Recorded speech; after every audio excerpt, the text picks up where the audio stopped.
La América Latina está pasando por un momento verdaderamente complejo. No es un tema de ideología. Los avances que ha tenido el crimen organizado, el narcotráfico en la América Latina en general y en algunos países los gobiernos no tienen control del 100% del territorio. Aquí el problema es cuando no hay instituciones fuertes y sólidas, que cuando esos líderes hipercarismáticos se sobrepasen y no se puedan frenar. Carlos Díaz Rosillo fue vicedecano de la Escuela de Gobierno en Harvard, funcionario de la Casa Blanca y también del Pentágono. Todas las elecciones recientes de la América Latina ha ganado los gobiernos que se han presentado como opciones de centro derecha o derecha. Y como director del Adam Smith Center for Economic Freedom, conversa cada día con líderes que hoy mismo marcan el pulso del poder en la región. Y ese creo que es el gran reto que tiene ahora la derecha, que está cada vez tomando más espacios, llenando más espacios y ganando más elecciones. Tienen que dar resultados, porque si no lo hacen y si no cumplen con las innumerables promesas que han hecho, va a regresar el otro lado de vuelta. En Latinoamérica, cuando uno habla de populismo, uno habla de un sistema que le ha hecho mucho daño a la región. Los destinos de un país necesitan de manos expertas. Hemos visto a líderes carismáticos que ejercen el poder de manera caótica y hemos visto también a personas poderosas que sin liderazgo se exceden en la fuerza. Esa delgada línea define el éxito de un líder. Y es justo ahí donde se concentra el trabajo del Adam Smith Center for Economic Freedom. Soy Gabriel Bauduco. Quédate. Tendremos una buena conversación.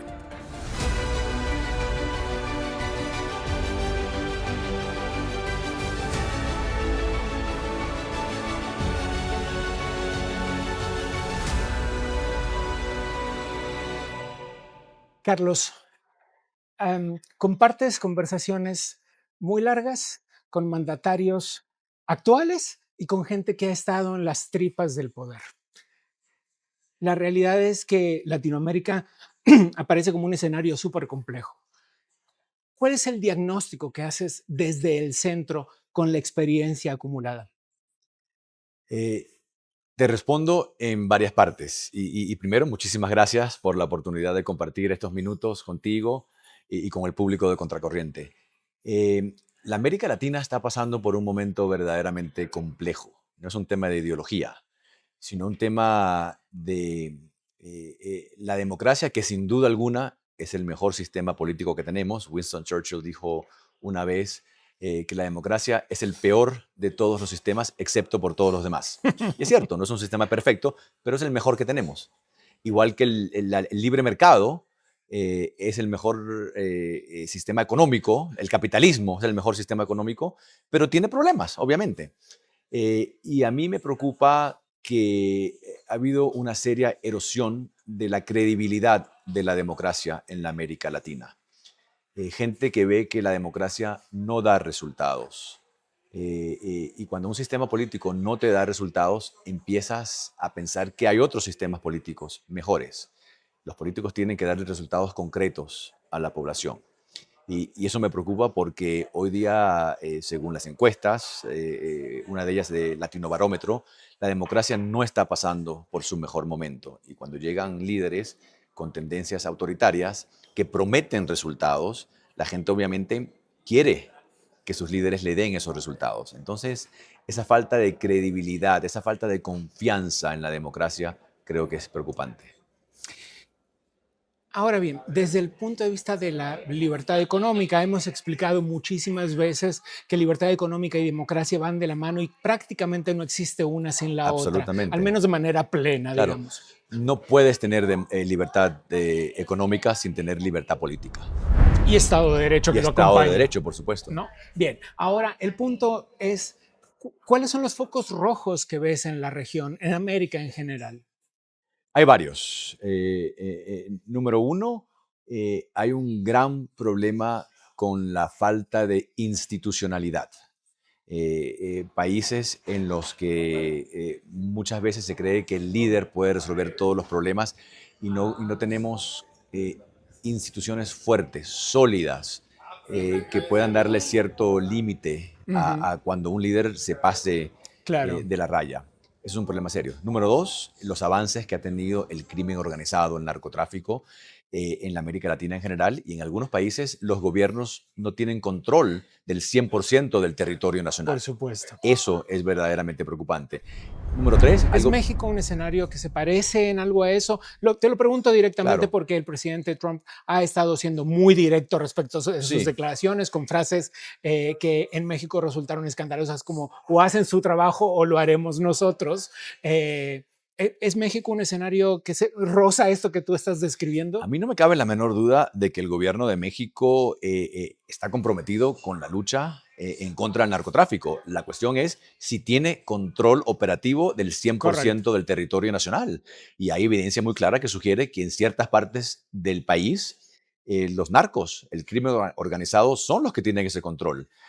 Así que no es cosa de si el gobierno tiene la intención o no de que pueda gobernar plenamente el país. Creo que la tiene y creo que ha hecho avances muy importantes y creo que la colaboración con el gobierno norteamericano es bastante positiva. Ujú. Pero sí, hay ciertas partes del país en donde ese control operativo del territorio todavía no es el que debe de ser. Te interrumpí justo en el momento en el que estabas hablando de los políticos popstars, digamos, Sí, ¿no? De los políticos rockstar, de sí, esos políticos excesivamente carismáticos. sí. Lo que nos llevaría de un lado también a hablar de los outsiders, ¿no? Es decir, este hartazgo de la clase política en general. Entonces aparecen personajes muy carismáticos en Latinoamérica, no todos con una experiencia y un background político que la sustenta. Eh, Pero esa parte no me preocupa, que sean líderes hipercarismáticos, que ajá, conecten con la gente, eso me parece maravilloso. Yo creo que un político tiene que conectar con el electorado. Aquí el problema es cuando no hay instituciones fuertes y sólidas, que cuando esos líderes hipercarismáticos se sobrepasen y no se puedan frenar, no puedan tener mecanismos para que el sistema diga, no, no, no, aquí no puedes hacer esto. Tienes que regirte por un marco constitucional e institucional que dé cierto orden a la manera en que se gobierna. claro. Em, Y un tema más que me faltaba de estas preocupaciones que te mencionaba era un tema que he hablado anteriormente en el programa y también en muchas otras ocasiones, no solamente en el programa, sí, el tema de China. Una gran preocupación es los avances que ha tenido el gobierno de China en toda la región. Avances que se han llevado a cabo en gran parte, y lo he dicho también públicamente, por culpa de Estados Unidos, que ha dejado ignorada a la región, ujú. por lo menos hasta hace muy, muy poco. Entonces, creo que son tres cosas que son verdaderamente preocupantes cuando vemos el escenario político en la América Latina. Te voy a dar un par de golpes de realidad. Eh, desde una Latinoamérica que ronda en promedio un 35% de pobreza, dependiendo del país, pero como región, un 35% de pobreza. Eh, Hay dos cosas cuyo diagnóstico de la teoría política funcionan fantástico, pero la realidad te da golpes de cotidianeidad que te empujan a otro lado. Entonces, hablar de libre comercio relacionado a democracia y a crecimiento para muchísima gente, sobre todo para estas personas que están sumidas en una situación de pobreza, suena como algo absolutamente innecesario y Con ajeno, toda ¿no? razón. Y con toda la razón. Y la otra cosa que también suena como ajeno a la realidad es este crecimiento de China con cada vez más productos, cada vez más baratos para la masificación, aunque sepamos que tecnología, telecomunicaciones, espionaje sigue siendo un ala muy, muy importante de la incursión china. También que le digas, no, pero es que China, ellos dicen, bueno, China me vende zapatos más Claro, baratos. claro. ¿Cómo hacemos? ¿Qué falló desde el discurso de la libertad económica que no se logra que incluso las personas que se ven afectados de manera directa logren incorporarlo a su vida cotidiana? Fallaron muchas cosas. Número uno, de parte de los políticos, no tener una narrativa que le llegue al corazón al ciudadano. Emotividad. Emotividad. Ok.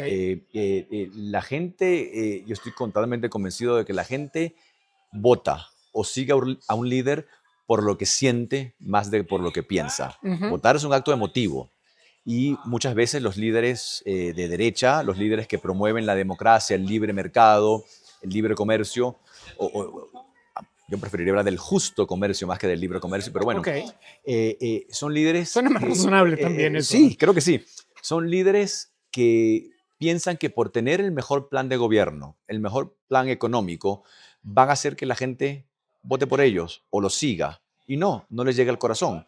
No hacen que vean que por qué una buena política pública en el tema que sea, educación, salud, economía, lo que sea, les afecta a ellos directamente. Se quedan en discursos abstractos, lejanos, teóricos, académicos, que no le llegan al corazón. Yo creo que eso es un gran error, porque se enfocan mucho más en los datos que en el relato. Y hay que enfocarse más en el relato. Eso no quiere decir que no tienes que tener el mejor plan de gobierno, el mejor plan macroeconómico. Lo tienes que tener, Pero no es pero el no es suficiente. relato, te interrumpo porque me Sí, encanta, sí. no es el relato precisamente lo que desde la derecha se ha criticado tanto, es decir, pura emotividad y cero dato, pura emotividad que no se apega a la realidad, pero cero dato. Pero ¿qué tal tener un buen relato basado en datos? Ok. Por qué no combinar ambos? ¿No has ¿No? oído esta discusión 100 veces en los últimos 2 Sí, y años? no se hace nada al Ok, respecto. Y no se hace estamos de acuerdo. absolutamente Ok, nada. Vas a conferencias y dicen eso y no se hace nada. Y yo creo que el buen gobernante tiene que entender que tiene que gobernar un poquito más en verso y menos en prosa.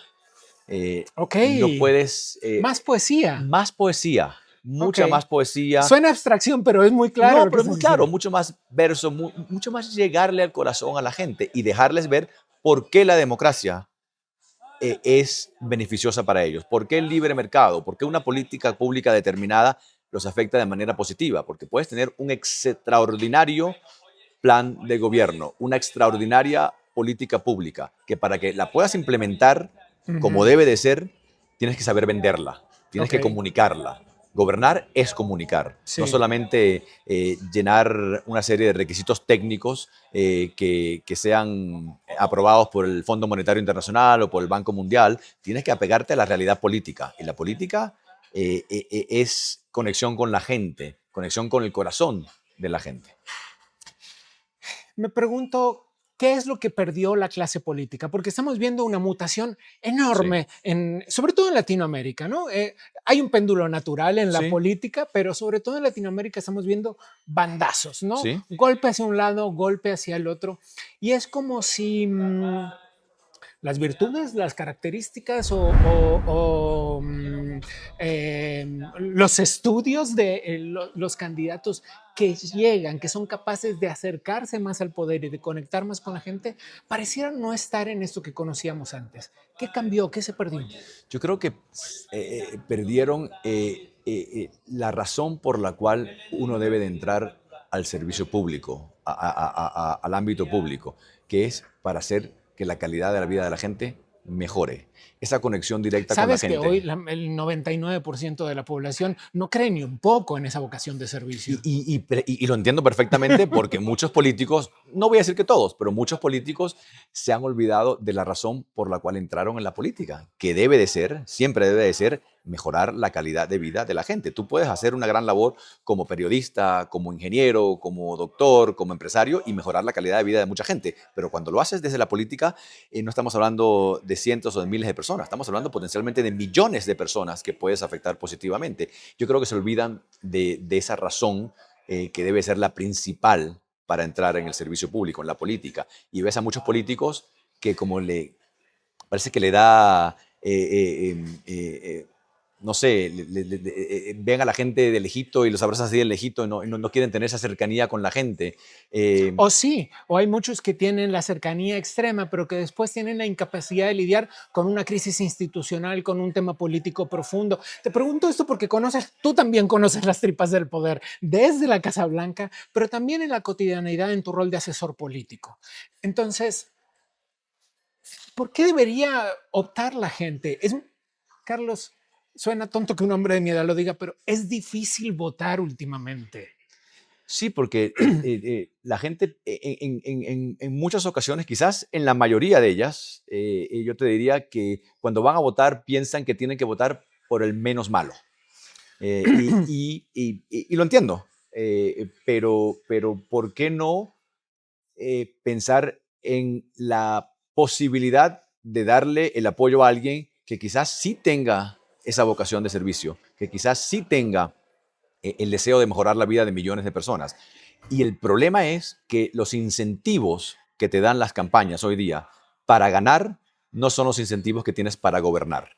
Los incentivos para ganar son tener esa conexión o ser percibido como alguien carismático, hacer grandes eventos de campañas, ser populista, decir lo que la gente quiere oír.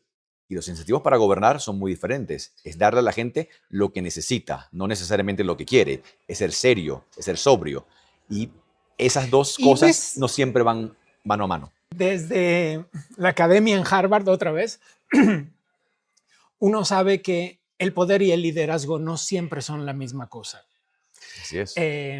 Y hemos visto muchas veces cómo se ejerce el poder sin liderazgo y produce efectos catastróficos en la sociedad, porque la sociedad se siente coercionada, digamos. Y hemos visto grandes liderazgos con poderes caóticos. Ambas cosas producen un problema serio en la sociedad. ¿Hacia dónde se dirige este continente tan convulsionado? Mira, hace poco mencionabas este péndulo, ¿no? Sí. Si ves el mapa político de la América Latina hace 15 años, por ejemplo, y pintamos de azul aquellos gobiernos que se pueden decir son de centro derecha o derecha y de rojo aquellos que son de centro izquierda o izquierda, puedes ver que hace 15 años el mapa estaba en su mayoría pintado de rojo. Sí, habían excepciones, pero había más países con gobiernos de centro izquierda o izquierda que de centro derecha o derecha. Hace 8 años vemos que la situación cambió y la gran mayoría de los países estaban pintados de azul. Si ves el mapa hace 3 años, vemos que regresa a estar pintado en su mayoría de rojo. Hoy día está mitad y mitad, cada vez más pintado de azul. Sí. En todas las elecciones recientes de la América Latina ha ganado los gobiernos que se han presentado como opciones de centro derecha o derecha, cada vez más azul. ¿A qué lo atribuyes? Lo atribuyo a que no han dado resultados. Ni la izquierda ni la derecha han dado resultados ante la opinión pública. No es un tema de que la derecha o la izquierda haya implementado mejores o peores políticas públicas. Sí, yo obviamente desde mi punto de vista considero que las políticas de izquierda le han hecho mucho daño a la América Latina y a todo el mundo, pero independientemente de si favoreces una política pública de izquierda o derecha, la gente considera que ninguno de los dos ha dado resultados. Por eso se pinta el mapa de un color y cuando esa ideología no da resultados, se van a la otra opción. Y cuando esa opción no da resultados, regresan a la anterior. Entonces es un péndulo que va de un lado a otro precisamente porque la gente piensa que no han dado resultados los gobiernos por los que han votado.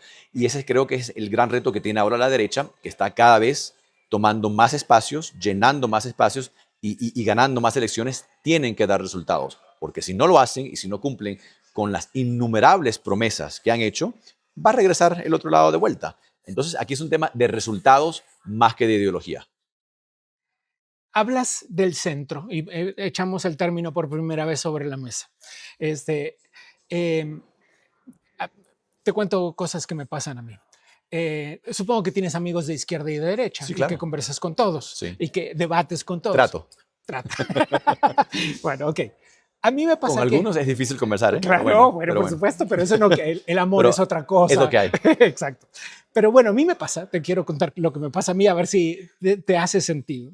Que mis amigos de derecha dicen que soy un zurdito y mis amigos de izquierda dicen que soy un facho, Ok. ¿no? Alguna vez te debe haber pasado también. No, a mí nadie me ha hecho zurdito. Nadie me ha hecho zurdito. Pero bueno. ¿es un pecado el centro político? No. Deberíamos estar en el centro. Ok. Ese sería el lugar lógico para gobernar porque hay mucha gente de un lado y mucha otra gente del otro lado de la política. Ese sería el lugar lógico. Pero hoy día es muy difícil gobernar desde el centro porque hay tanta polarización. Se habla mucho de la polarización en Estados Unidos. Hay polarización en todo el mundo. Sí, en todo el mundo. En todo el mundo. Y es complicado gobernar sin tener el apoyo de tu base política. Claro. Y las bases políticas tienden a estar o en la izquierda o en la derecha, no en el centro. Y un político que pretenda gobernar desde el centro de una manera muy sensata, muy correcta, muy pragmática, se da cuenta muy rápido que va a perder el apoyo de su base. Territorial. Sí. Es un tema geográfico de estrategia Sí, política. sí, y entonces te das cuenta de que pierdes tu base. Y si eres un candidato de centro derecha, por ejemplo, y piensas gobernar desde el centro, inmediatamente vas a perder a la derecha, te va a decir que eres tímido, cobarde, que no lo representas, y a la izquierda nunca la has tenido, ni la vas a tener tampoco, entonces no vas a tener a nadie que te apoye de una manera masiva. Entonces pierdes apoyo político y por lo tanto se te hace muy difícil gobernar. Repito, no gobierna mejor el que tenga la mejor política pública, sino el que tenga la combinación de la mejor política pública con la habilidad de comunicar el impacto de esas políticas públicas. Y por lo tanto necesitas tu base política. Y hoy día, justa o injustamente, podemos tener ese debate, las bases políticas están en los extremos. Ahora bien, en este escenario nada fácil, en este escenario polarizado que describes, en este escenario en el que ser elector es difícil, ¿cómo se construyen los liderazgos? El centro hace una tarea enorme en construcción de liderazgos, sí. Trabaja específicamente construyendo liderazgos. Así es. Y pone frente a los alumnos quienes están o estuvieron en el poder. En consecuencia, sabes bien cómo se están moviendo las tendencias de construcción de liderazgo. Sí. Cuéntame. Los líderes se hacen.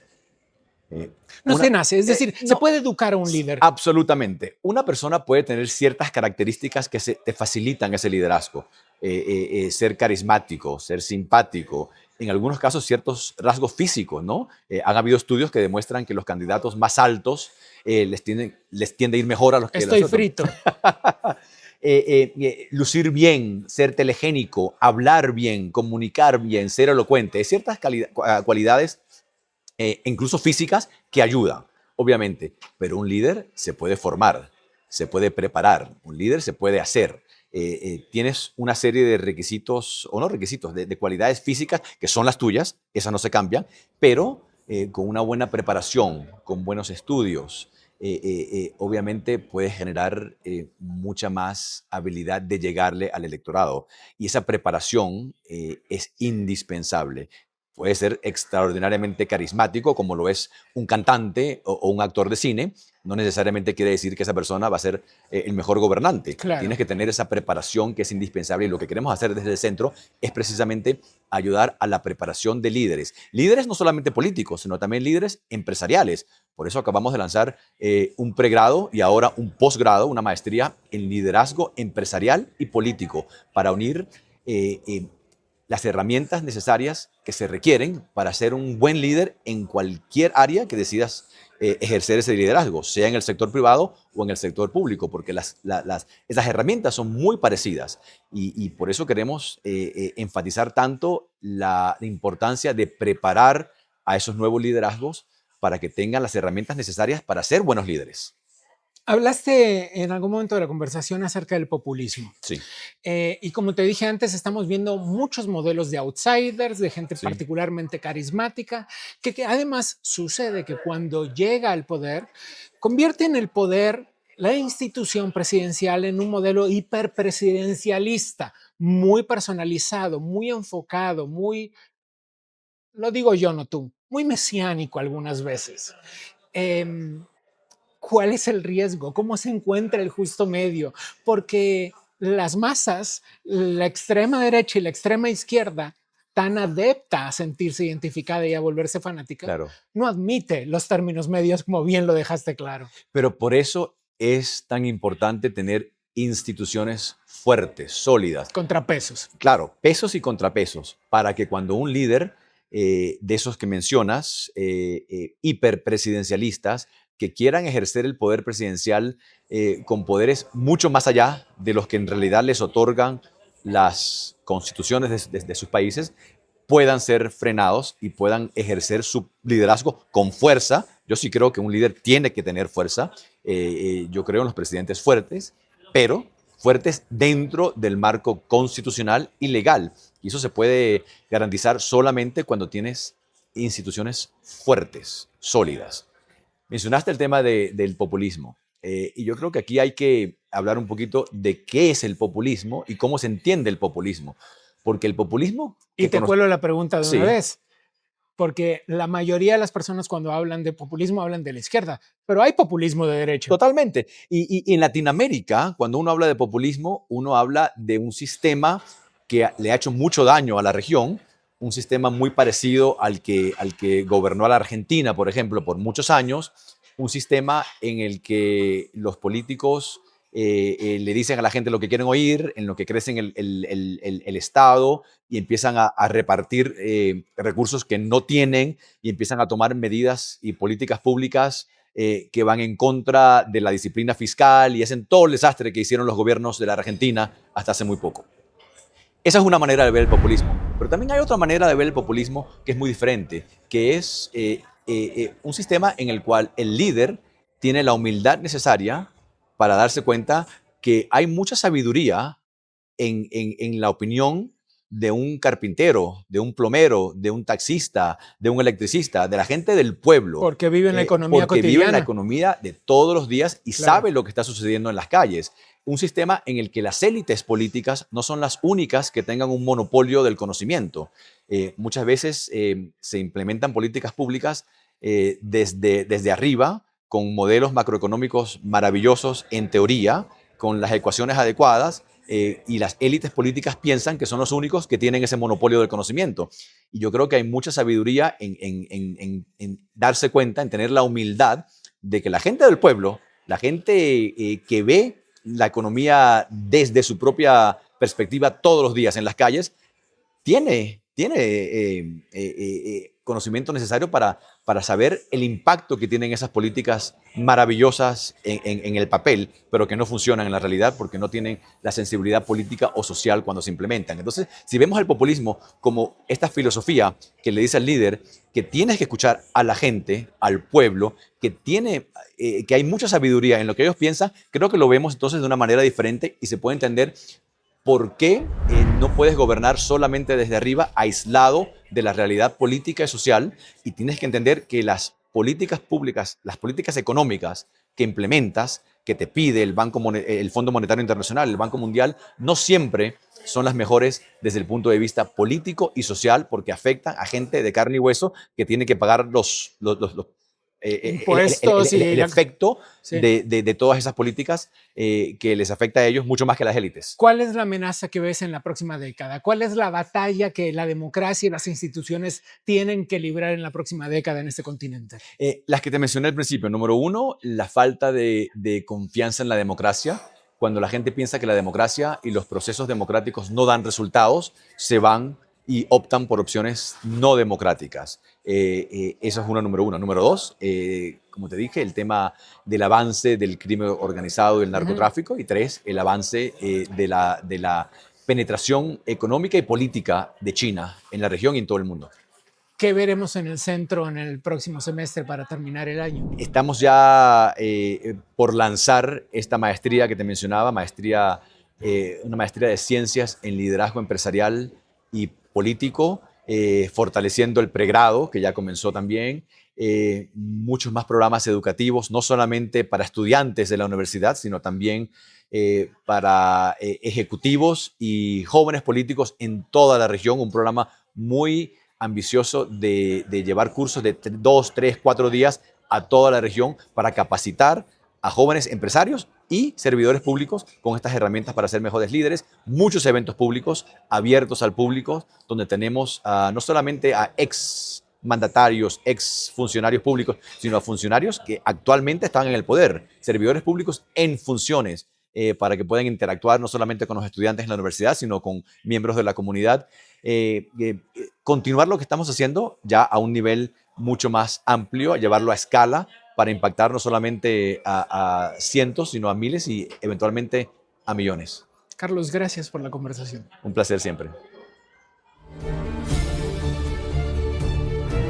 Cuando Estados Unidos se prepara para celebrar los 250 años de su independencia, surge una pregunta clave.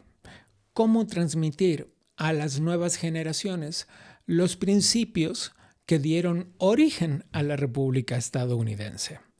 Así es que con ese objetivo, el Adam Smith Center for Economic Freedom de la Florida International University lanzó First Principles in Practice, un programa de formación que está destinado a docentes de la Florida que enseñan historia, gobierno, civismo y estudios sociales. La iniciativa combina seminarios presenciales, laboratorios virtuales y proyectos de participación cívica que ayudan a fortalecer la enseñanza de los principios fundamentales de Estados Unidos, el desarrollo constitucional y el papel de la ciudadanía en la vida democrática. Así es que durante un año los participantes trabajarán junto a académicos, jueces, abogados y especialistas en liderazgo para desarrollar herramientas concretas que les ayuden a llevar estos conceptos al aula. Además de recibir capacitación especializada, los docentes van a recibir una beca de $1,500, materiales educativos y la posibilidad de participar en una experiencia inmersiva en Washington, D.C. Se trata de una apuesta por la educación cívica y la formación de ciudadanos informados en el marco del aniversario de los 250 años de la independencia de Estados Unidos. Habiéndoles contado todo esto, por supuesto que pueden revisar más información en el link que ven aquí en pantalla. Yo me despido. Soy Gabriel Bauduco y nos vemos en la próxima.